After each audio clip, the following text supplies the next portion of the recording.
البدع والأهواء، أهل البدع العقائدية وأهل البدع السياسية. نقول بيننا وبينكم السلف، بيننا وبينكم الكتب، كان فيقول البدع بيننا وبينكم.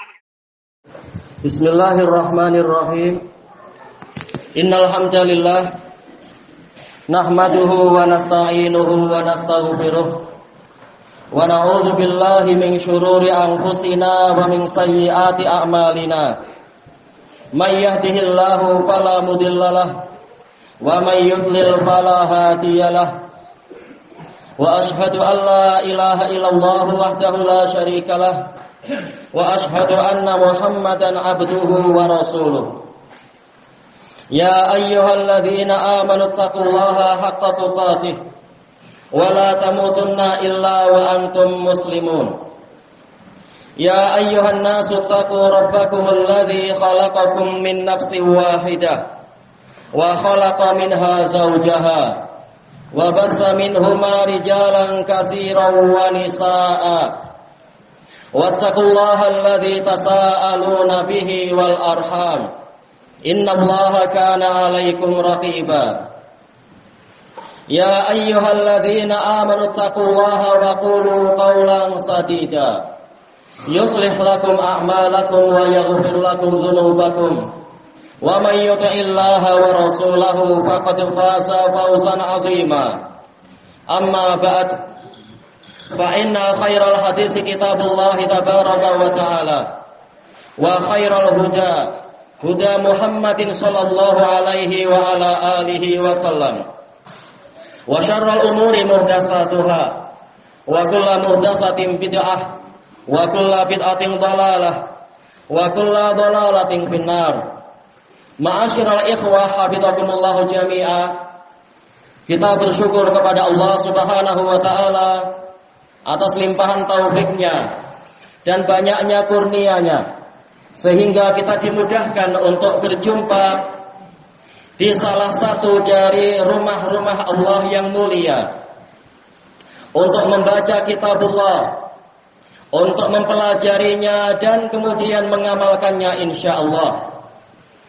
Dan di antara isi kitabullah tabaraka wa ta'ala yang diwahyukan kepada nabinya alaihi salatu wassalam adalah firman-Nya subhanahu wa ta'ala, "I'lamu annamal hayatud dunya la'ibu wa lahu wa zinah wa tafakhurun bainakum wa takathurun fil amwali wal aulad kamathali ghaithin a'jabal kuffara nabatuhu thumma yahiju fatarahu musfarra thumma yakunu hutama wa fil akhirati 'adzabun syadidun wa maghfiratun minallahi wa ridwan wa mal hayatud dunya illa mata'ul ghurur." Ketahuilah bahwasanya kehidupan dunia itu hanyalah permainan dan kesia-siaan dan sikap berbangga-bangga di antara kalian dan berlomba-lomba memperbanyak harta dan anak, bagaikan hujan yang lebat yang menimpa sebidang tanah yang mana tanamannya, yaitu hasil tanaman yang tumbuh dengan hujan tadi, membuat kagum para petani. Kemudian dia mulai mengering. Kemudian jadilah dia itu sesuatu yang gugur. Dan di akhirat itu ada siksaan yang keras dan juga ada pengampunan dari Allah dan keridhaannya. Dan tidaklah kehidupan dunia itu kecuali kesenangan yang menipu. Telah dijelaskan oleh Al-Imam At-Tabari rahimahullahu taala di dalam tafsir beliau Jami'ul Bayan fi Ta'wili Ayatil Quran. Beliau menyebutkan tentang makna ayat ini. Ketahuilah wahai umat manusia, bahwasanya kehidupan dunia itu hanyalah permainan dan kesia-siaan serta perhiasan yang dengan itu kalian memperindah diri-diri kalian. wa tafakhur, yaitu sebagian dari kalian membanggakan dirinya terhadap sebagian yang lain, dan perlombaan untuk memperbanyak harta benda dan anak-anak.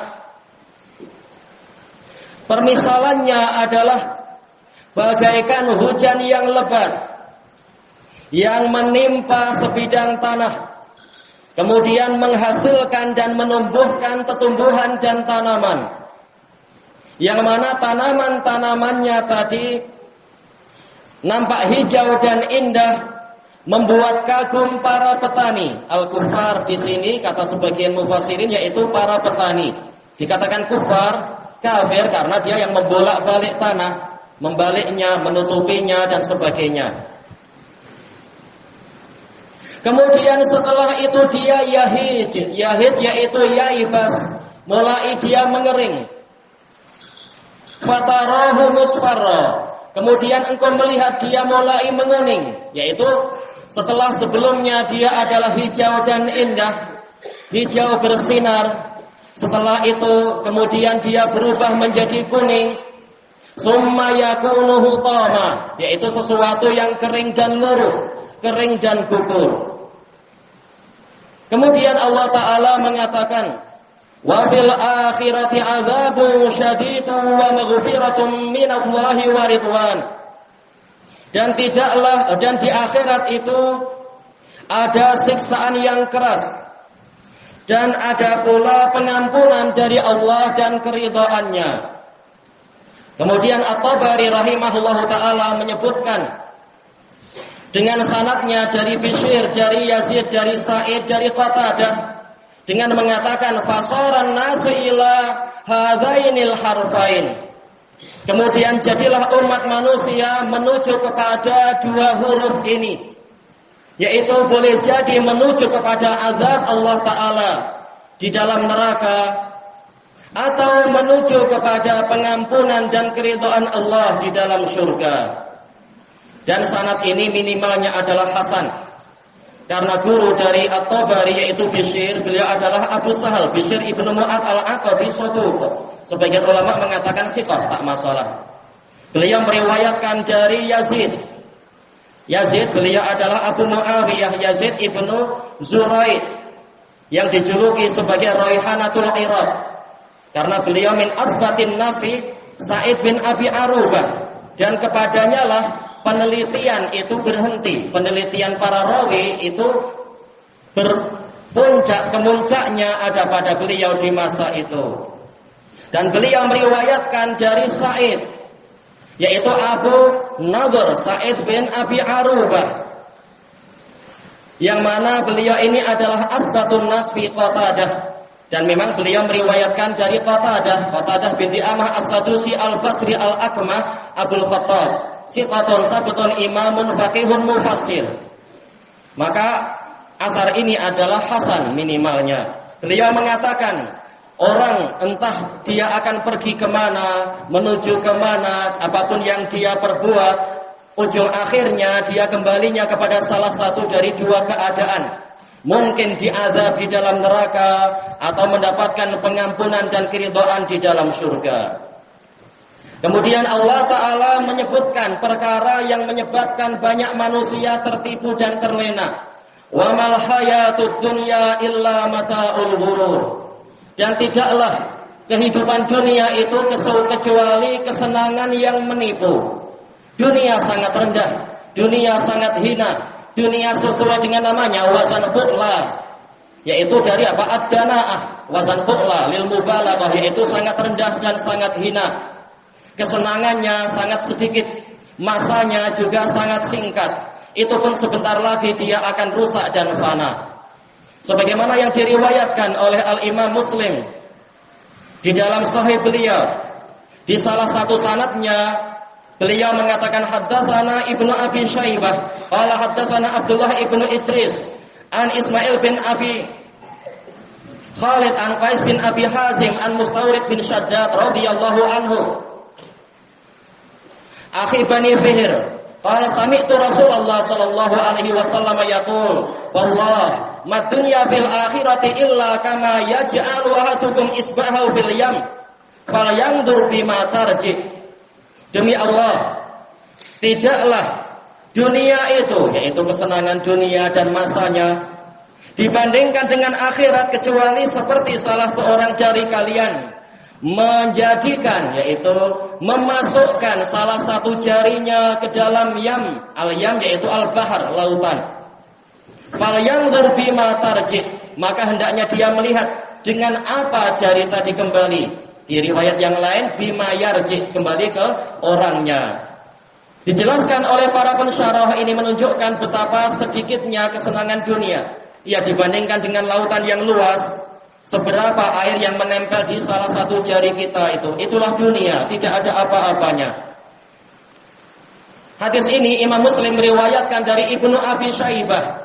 Beliau adalah Abu Bakar Abdullah bin Muhammad bin Ibrahim Al-Kufi, imamun bila mudafa'ah. Sitah, hafalannya dinyatakan menyetarai hafalan Imam Ahmad bin Hanbal. Kufiyun, yaitu Ibnu Abi Syaibah Kufi, meriwayatkan dari Abdullah bin Idris. Abdullah bin Idris beliau adalah Abu Muhammad Al-Kufi, min asbatin nas fil a'mash, dan memang beliau thiqatun sabat, Kufi juga.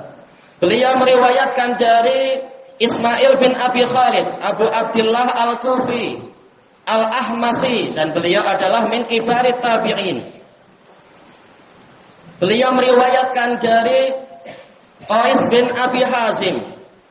Abu Hazim namanya Husain Al-Kufi, beliau thiqatun mukhadram, masuk Islam di zaman Nabi, hanya saja belum sempat untuk beliau berjumpa Nabi. Beliau sitah min kibarit tabi'in, namanya mukhadram sih ya, jelas kibarit tabi'in. Kufi juga.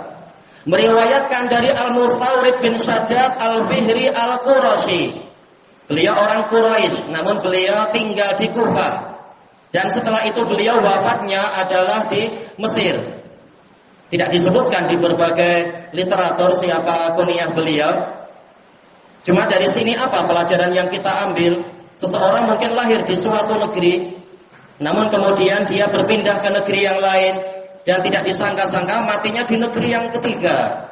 Jadi kita tidak tahu di mana kita akan mati, di bumi mana kita akan ditanam. Tetapi dimanapun kita berada, tempat kembalinya adalah kepada Allah Azza wa Jalla.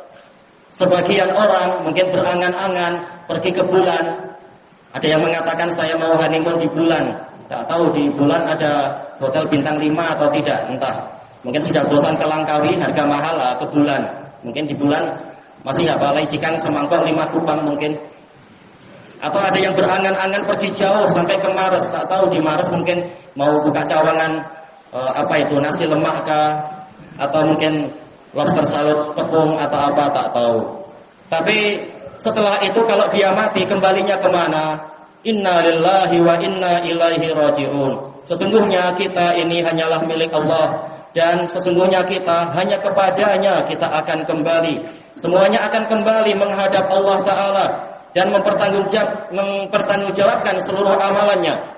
Mungkin akan mendapatkan azab yang syadid, na'udzubillah, atau mungkin mendapatkan pengampunan dan keridhaannya. Itulah yang kita harapkan. Hanya saja di sini tadi Allah Ta'ala mengingatkan bahwasanya yang menyebabkan banyak orang terpalingkan dari jalan yang sebenar adalah fitnah dunia. Maka Allah di dalam ayatnya yang banyak mengingatkan kepada kita tentang fitnah dunia dan kehinaannya. Dan Allah Subhanahu wa Ta'ala telah mengisyaratkan bahwasanya kunci keselamatan dari fitnah dunia tadi adalah memperdalam ilmu syariah. Dengan ilmu syariah insyaallah kita tidak akan tertipu dan terpana dengan kekayaan dan kenikmatan-kenikmatan di dunia. Sebagaimana yang Allah Ta'ala ceritakan tentang kaumnya Nabi Musa tatkala mereka terfitnah oleh Qarun. Fa kharaja ala qaumihi fi zinatih. Kemudian dia keluar menemui kaumnya, yaitu Bani Israel. Karena Qarun ini dari kalangan Bani Israel juga, tapi dia jahat. Di dalam perhiasannya, yaitu memamerkan kekayaannya.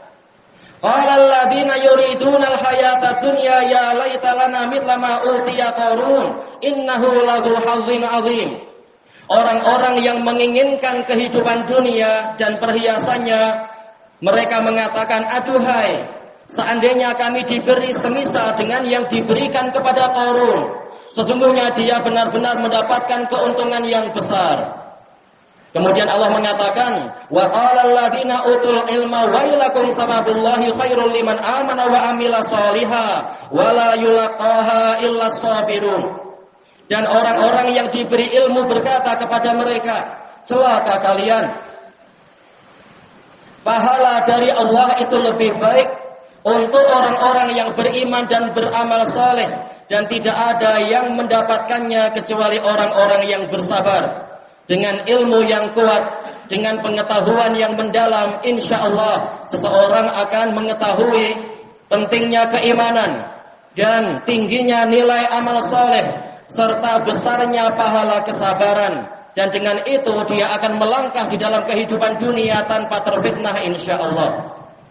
Makanya sungguh beruntung orang-orang yang diberi taufik untuk menyempatkan di antara kesibukannya, di sela-sela pekerjaannya itu untuk mengadakan rihlah, suatu perjalanan untuk mencari ilmu demi mendapatkan keselamatan dari fitnah dunia agar meraih surga dan selamat dari azab neraka.